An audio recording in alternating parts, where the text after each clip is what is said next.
न्यायों की पुस्तक 2 अध्याय उसकी 7 आयत को पढ़ेंगे।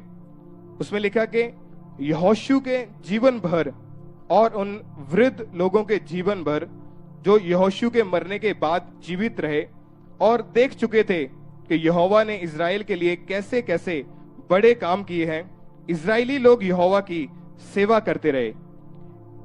परमेश्वर के वचन में लिखा कि यहोशू के जीवन भर और उन बुजुर्ग लोगों के जीवन भर, उन वृद्ध लोगों के जीवन भर, यहोशू के मरने के बाद जो जीवित रहे थे, वो परमेश्वर के कामों को देख चुके थे कि किस तरह से परमेश्वर ने इजराइल में बड़े बड़े और अद्भुत काम किए।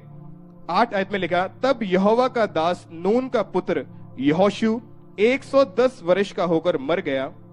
उसके तिमनथेरेस में जो इब्राहिम के पहाड़ी देश में गाश नामक पहाड़ के उत्तरी ओर है, उसी के भाग में उसे मिट्टी दी गई। 10 आयत में लिखा, उस पीढ़ी के सब लोग भी अपने अपने पितरों में मिल गए। तब उसके बाद जो दूसरी पीढ़ी हुई, उसके लोग ना तो यहोवा को जानते थे और ना उस काम को जो परमेश्वर ने इजराइल के लिए किया था। हालेलुया, सब बोले आमीन। बाइबल में लिखा कि वो व्यक्ति, वो लोग जो यहोशू के संग थे, वो परमेश्वर को जानते थे कि किस तरह परमेश्वर ने इजराइलियों को छुड़ाया, किस तरह से परमेश्वर ने इजराइलियों को खाना दिया, उनको ब्लेस किया, उनको सुरक्षित रखा, उनको मिस्र की गुलामी से आजाद किया, किस तरह से परमेश्वर ने बड़े बड़े और अद्भुत अद्भुत काम इजराइल के लोगों के जीवन में किए। ये बात यहोशू जानता था और उसके साथ जितने भी लोग थे वो जानते थे। और 9 आयत में लिखा, जब यहोशू सो गया यानी मर गया, उसके बाद जो उसके साथ वाली पीढ़ी थी वो सब जानते थे कि परमेश्वर ने कितने बड़े बड़े और अद्भुत काम किए हैं। पर 10 आयत में लिखा कि उस पीढ़ी के सब लोग भी अपने अपने पितरों से मिल गए, यानी सब मर गए। उसके बाद जो दूसरी पीढ़ी हुई, उसके लोग ना तो यहोवा को जानते थे और ना उस काम को जो उसने इजराइल के लिए किया था। इसलिए इजरायली वो काम करने लगे जो यहोवा की दृष्टि में बुरा है। हालेलुया। बाइबल में लिखा, जब तक यहोशू जीवित रहा और उसके साथ जो वृद्ध लोग थे, जो बुजुर्ग लोग थे, जितने भी उसके साथ संगति में थे, जब तक वो जीवित रहे तब तक वो परमेश्वर को जानते थे। जब वो पीढ़ी खत्म हो गई, उसके बाद जो नई पीढ़ी आई, बाइबल में लिखा कि वो परमेश्वर को नहीं जानते थे। इसमें किन लोगों का काम था अपनी आने वाली पीढ़ी को परमेश्वर के बारे में बताने का? उनके पितरों का, उनके बुजुर्गों का, उनके पिता, उनके दादा, उनके परदादा, उनका काम था कि अपनी आने वाली पीढ़ी को, अपने बच्चों को, अपने पोतों पर पोतों को परमेश्वर के बारे में बताएं कि किस तरह से परमेश्वर ने उनके जीवन में काम किया। लेकिन ऐसा नहीं हुआ। बाइबल में लिखा, जब उन्होंने अपने बच्चों को, अपने नाती पोतों को परमेश्वर के बारे में नहीं बताया, और क्या हुआ कि इजरायली वो काम करने लगे जो यहोवा की दृष्टि में बुरा था।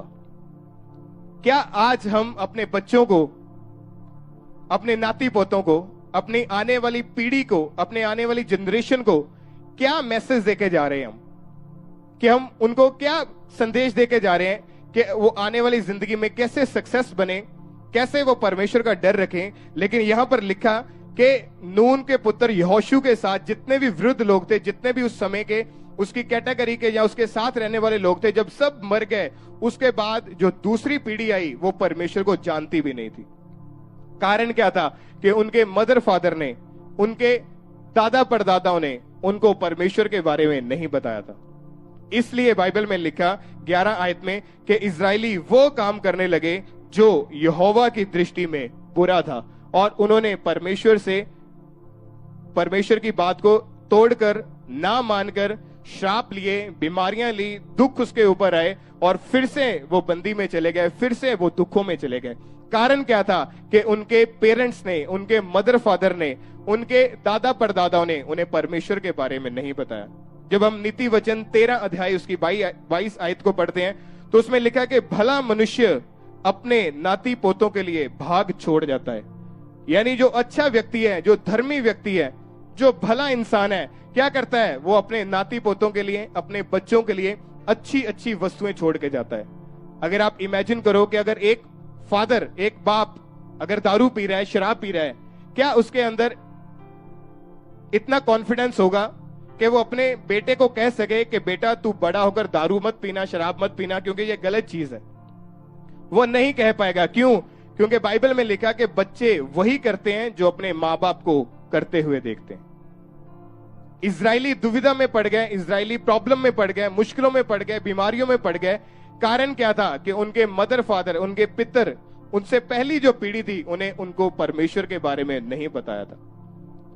एक्यूरेट नॉलेज ना होने के कारण, सही ज्ञान ना होने के कारण, परमेश्वर के वचन की समझ ना होने के कारण बाइबल में लिखा इजरायली फिर से प्रॉब्लम में पड़ गए।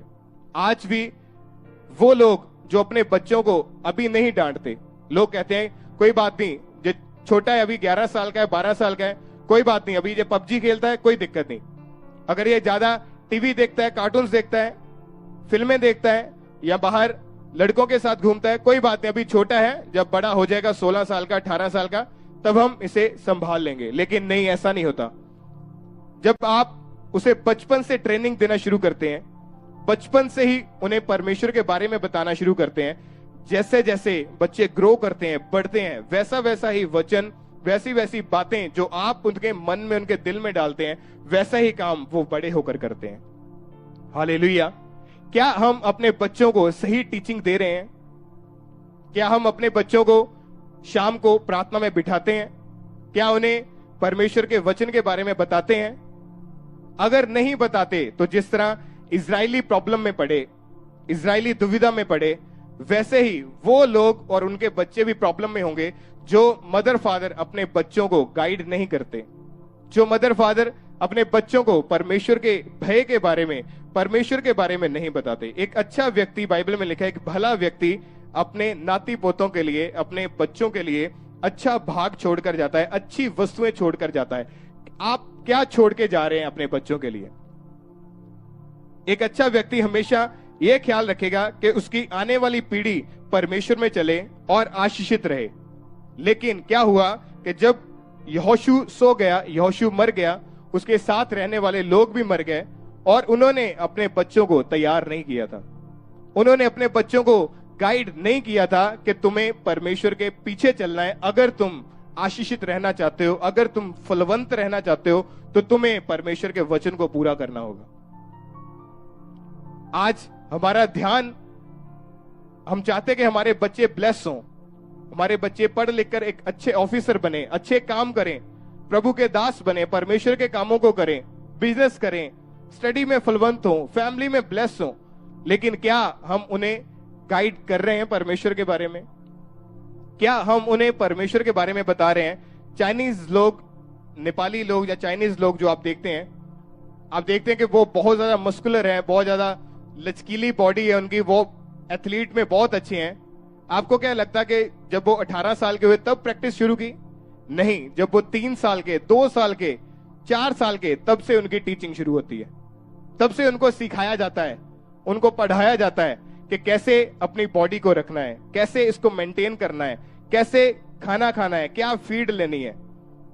अगर हम अपने बच्चों को परमेश्वर में ब्लेस देखना चाहते हैं तो हमारा काम है उन्हें परमेश्वर के बारे में बताना, उन्हें बताना कि हमें परमेश्वर के वचनों को फॉलो करना है। और जब हम पहला राजाओं 1 उसकी 17 आयत में पढ़ते हैं, उसमें लिखा कि सुलेमान की मां थी जो, जब उसने देखा कि दूसरा बेटा उसकी जगह राजा बनकर बैठा हुआ है, जो जगह सुलेमान की थी, जो जगह दाऊद ने सुलेमान के लिए ठहराई हुई थी, वहां पर कोई और ही राजा बन बैठा है।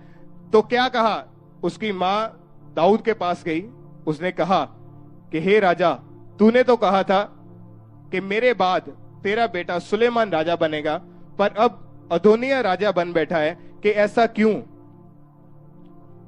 उस मदर ने, उस मां ने अपने बच्चों को गाइड किया हुआ था कि किस तरह से परमेश्वर के वचन को फॉलो करना है। और उसके आगे जब हम पहला राजाओं 2 उसकी 1 से 4 में पढ़ते हैं, उसमें लिखा कि दाऊद ने अपने बेटे सुलेमान को कहा कि मेरे मरने के बाद जो कुछ तेरे परमेश्वर यहोवा ने तुझे सौंपा है, उसकी रक्षा करके उसके मार्गों पर चला करना और उसकी विधियों तथा आज्ञाओं, नियमों और चितौनियों का पालन करना। दाऊद जानता था कि अगर वो अपनी पीढ़ी को फलवंत देखना चाहता है, अगर वो अपने बच्चों को, अपने नाती पोतों को आशीषित देखना चाहता है, तो उसको पता था कि उसे परमेश्वर के बारे में उन्हें गाइड करना होगा। क्या कहा उसने सुलेमान को कि तूने परमेश्वर के वचनों को, उसकी विधियों को, उसके नियमों को, उसके द्वारा दिए गए वर्ड्स को पूरा करना है अगर तू फलवंत होता हुआ देखना चाहते हैं। क्या लिखा नीति वचन में? कहता भला व्यक्ति अपने बच्चों के लिए, अपने पोतों के लिए अच्छा भाग छोड़कर जाता है। दाऊद जानता था कि अगर मैं चाहता हूं कि मेरी पीढ़ी जो आने वाली है वो ब्लेस हो, वो फलवंत हो, तो उसने जाना कि हाँ, मैं पहले इसे परमेश्वर के बारे में बताऊंगा। अगर ये परमेश्वर को फॉलो करना सीख गया तो कोई भी शैतान, कोई भी चीज, कोई भी अंधकार की ताकत इससे आशीषों को छीन नहीं सकती। हालेलुया। अगर आप भी परमेश्वर के बारे में जानते हैं, उसको फॉलो करते हैं, तो आप तैयार रहें कि परमेश्वर आपको नई आशीष के साथ खड़ा करने वाला है। परमेश्वर आपको बड़ी ब्लेसिंग के साथ वापस लेकर आने वाला है। परमेश्वर आपको बड़ी बड़ी गवाहियों के साथ खड़ा करेगा, आपके लोगों में आपको ऊंचा करेगा, आपको ब्लेस करेगा। हालेलुया।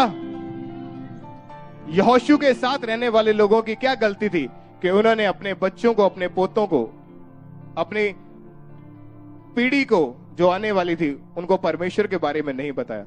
लेकिन दाऊद जो परमेश्वर का दास, ये जानता था कि अगर मैंने अपने बच्चों को गाइड नहीं किया तो ये भटक जाएंगे, प्रॉब्लम में पड़ेंगे, परमेश्वर से दूर होंगे और किसी आशीष का ये हिस्सेदार नहीं बनेंगे। क्या हम तैयार हैं अपने बच्चों को गाइड करने के लिए? अगर हम चाहते हैं, अगर मदर फादर, अगर हस्बैंड वाइफ घर में लड़ रहे हो, तो वो अपने बच्चों को नहीं सिखा पाएंगे कि आप बड़े होकर लड़ना मत। अगर फादर नशा करते हैं, वो अपने बच्चे को नहीं बता पाएंगे कि आप नशा मत करना। क्यों? क्योंकि बच्चे वही करते हैं जो अपने माता पिता को करते देखते हैं। नीति वचन 22 उसकी 6 आयत में लिखा कि लड़के को उसी मार्ग की शिक्षा दे जिसमें उसको चलना चाहिए और वो बुढ़ापे में भी उससे ना हटेगा। कहता अपने बच्चों को अच्छी शिक्षा दो, अच्छी बातें बताओ, परमेश्वर के बारे में गाइड करो, ताकि जब वो बड़ा हो जाए, जवान हो जाए, बुढ़ापे में भी चला जाए, कहता तब भी वो उससे ना हटेगा। लेकिन हमारा काम है कि हम अपने बच्चों को कैसे परमेश्वर के बारे में बताएं, कि हम अपनी फैमिली को कैसे परमेश्वर के बारे में बताएं। अगर हम चाहते हैं कि हमारे बच्चे फलवंत हों, ब्लेस हों, तो पहला काम हमारा यह होना चाहिए कि हमारे बच्चे हमारे कंट्रोल में होने चाहिए। हालेलुया। गलती क्या की इजराइलियों ने कि उन्होंने अपनी आने वाली पीढ़ी को परमेश्वर के बारे में नहीं गाइड किया, इसीलिए वो प्रॉब्लम में पड़ गए।